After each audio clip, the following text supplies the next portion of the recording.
Independence Day has always been a difficult holiday for me. And in talking with other clergy type people, it's not an uncommon thing to be a little torn at this time of year. I'd like to invite you to walk with me through the story of that tension this morning. I was born into a faith tradition that always had a difficult relationship with state power. It occurred in the early 1700s, so just after the European 30 Years' War. My group came into being. And at that time, the ecclesiastical authorities, both Roman Catholic and Protestant, did not trust the spiritual insights of ordinary people. They wanted all of Christianity seemed like they insisted on regulating and controlling how people thought, how they believed. Only clergy had the authority to speak on behalf of God. And that was difficult for some people. It was also true that we were operating under a system then that in Europe you had to be Catholic, Lutheran, or Reformed, which is our present day Presbyterian. There were no others. The king determined what faith was valid for all of his people, and anything outside of the accepted religion of the sovereign was held to be a crime. And of course, that could change with the change in monarch or the change in a border. So you might be Reformed Church one year, the next year you'd be Roman Catholic, and the next year you'd be Lutheran. It was a system that really was not designed to create great loyalty to the state, because the state was shifting under you all the time. Now, in the early 1700s, the actual killing of dissenters was tapering off. It wasn't gone, but it wasn't happening like it was a century earlier. But intimidation, torture, psychological pressure, imprisonment was okay for dissenters. And if you died while you were in custody, that was kind of oh, well, that's too bad. It wasn't as severe as it's been in the past, but it wasn't very kind either. It didn't make for very patriotic citizens in that time. People of my faith tradition, tired of being hunted around in various places in Europe, emigrated to the New World. My family touched these shores in 1750, and the feeling was, at last, religious toleration. Sort of, kind of, a little bit, maybe. And then came the revolution. For many reasons, some good, mostly invented, we divided into two hostile camps in this country. Royalists who believed we needed to cling to allegiance to England, and revolutionaries who wanted to chart their own course. And we ended up in that period, 13 colonies becoming like 13 individual countries, only loosely bound together by some common purpose.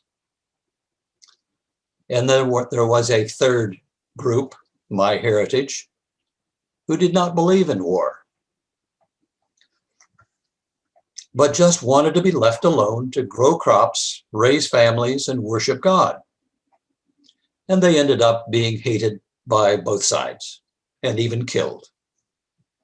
And neither expression of state power, whether it was loyalty to England or rebellion against England, inspired loyalty among this third group.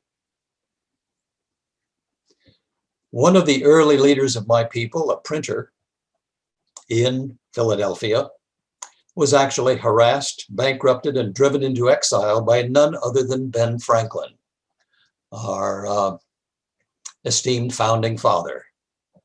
State power was experienced in that time as state tyranny. Then along comes the Civil War, not that long after. None of my people owned slaves, North or South, and it was one of the few groups in that time, Christian religious groups, that did not split over the issue of slavery. It remained one group, North and South, because it didn't have an issue with slavery. But again, this group was hated by both sides because they did not take up arms for one side or the other. The Shenandoah Valley in Virginia and eastern Pennsylvania around Gettysburg were my people's home turf. That's where they are from. And both areas were savaged in the conflict. State power, whether it was North or South, was experienced as destructive. And too soon after we resolved that issue came World War I. My people originated in Germany. Many still spoke German. They were very unpopular in that time, as was their belief that all war is sin. Restrictions were imposed, sanctions put in place, leaders threatened with charges of sedition. It's hard to imagine how all this would have gone, except for the fact that the US involvement in World War I was relatively brief. But again, state power was experienced as repressive, not exactly eliciting loyalty. And that's all the history I want to do this morning. History puts people to sleep mostly. But I think you get the drift. But then as a kid, I participated in all the patriotic rituals that we still do have, and some that have gotten a little less popular. I had no issues with the Pledge of Allegiance, the national anthem, except for its not very good melody. I marched in the marching band every Memorial Day and 4th of July, and bands that went up and down the streets of town. I really kind of am a Yankee Doodle dandy, regardless of the tradition in which I grew. Now, despite the troubled interactive history of my people, I love my country. There's no other place I would rather belong. I feel extremely lucky to be living where I'm living. But I'm aware that my country can ask things I cannot give. And that produces kind of a tension, an ambiguity that is especially acute on the 4th of July. I believe that in its ideals, there is no better place on earth to belong than in the United States. However, those ideals are so often betrayed in practice that it's hard to get enthusiastic about the ideals when we see they are not fulfilled. Passion becomes a lot more sober because of that tension, that ambiguity. For instance, I am proud of the immigrant virtues that made the country great. You think really about the courage it took for people to leave their homes, travel across an ocean, knowing they would never return to see the people they knew, because they had a vision, they had a hope, they were willing to take a risk. Those are huge, huge virtues in being an immigrant. I'm very proud of that. I think it has made our country at what it is. On the other hand, I am profoundly ashamed of the horrors that were inflicted upon the original inhabitants of the land. Proud and ashamed. I am disturbed in our present time that many one-time immigrants or descendants of immigrants can talk and act so cruelly to those with similar aspirations in our own time. It wasn't that long ago that news stories were telling us about families being separated, kids put in cages. And this was in our time, in our country. That's not who we are. I'm proud of our freedoms. I am also profoundly ashamed of the horror of slavery and the subsequent racism that we are experiencing. And it's my belief that this may be one of those defining issues of our future. We either get around this one and thrive, or we run up against it and it stalls us out. I think it's that critical. I am proud of the many cultures that we are made of. As a matter of fact, the only reason I'm still living in California is I found Indiana to be extremely boring. And I wanted to get back out here where it was interesting. And yet, in spite of the fact I'm very proud of the many cultures, I am profoundly ashamed of our imprisoning Japanese Americans in the 40s. And this is in my lifetime. And there are all kinds of other ways we divide into us and them, us and them. And we deny the virtue of our cultural diversity. I am proud of the way we freely choose our leaders by elections. I am profoundly ashamed of the efforts to restrict this freedom, like making it illegal to give food and water to people waiting in line to vote.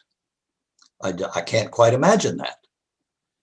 And I'm telling you, if that ever comes to California and becomes the law of the land in California, I may have to call on some of you to bail me out of jail, because that is a direct confrontation with my faith. I cannot walk away from that. I am offended by efforts to restrict voting so only certain categories of people that we deem acceptable can vote. Those are the kinds of shackles that I think we struggled so hard to overcome in leaving the old world where the things were frozen in time to a new world where different things were possible. I think that's a betrayal of that original urge of the country. I am proud of the chances we have to realize our potential as citizens. We have institutions and practices in place where we can become more than our parents were, more than our ancestors were. I am also profoundly ashamed that we resist attempts to extend this chance to all our people, all of them, not just some. To make equality of opportunity available even to the least of us. So I'm always faced at this time of year how to appropriately celebrate Independence Day. And I hope you can feel the tension and the ambiguity. Can you imagine how some can be so angry that they take a knee or do some symbolic action because of experiencing this kind of tension in the holiday? Perhaps the best we can do as people of faith is to appreciate the good. Look at the virtues the country has. Celebrate those. Celebrate the ideals. And then confess our betrayal of those ideals too often. And then thirdly, to dedicate ourselves to making those ideals more manifest for everyone. I'd kind of like to close out with a retelling or the background telling of the story in our Old Testament lesson from 2 Samuel. We didn't get the background to that story that Barbara read, but it is the story of an extremely courageous man, probably one of the most courageous in human history, the prophet Nathan. David was king. He could do anything he wanted. And one day he looked down off his roof, while he's in the highest building, of course. So he looks down and he sees Bathsheba. She's bathing. She's cute. He wants her. And so he orders her to the palace. And she conceives his child. Problem. So David orders her husband, she's married, of course, orders her husband to the forefront of the battle. And in a critical moment of the battle, draws back, and Uriah, Bathsheba's husband, is killed. And of course, after the appropriate mourning, period of mourning, Bathsheba becomes David's wife. And Barbara started out saying, but God was not pleased with David. And that's where it began. And then the prophet Nathan comes and tells the story about the rich man with many sheep and the poor man with one that was like his family member. And a visitor comes to visit the rich man, and the rich man, not wanting to sacrifice one of his own sheep, takes the poor man's sheep. And in one of the most courageous situations I have seen of an individual, a prophet, confronting state power, Nathan confronts David with the story and says, "You are the man." I would pray in conclusion that we may be armed with the courage of Nathan as we struggle to make the ideals that we celebrate on this holiday. Help those ideas live in reality. Amen.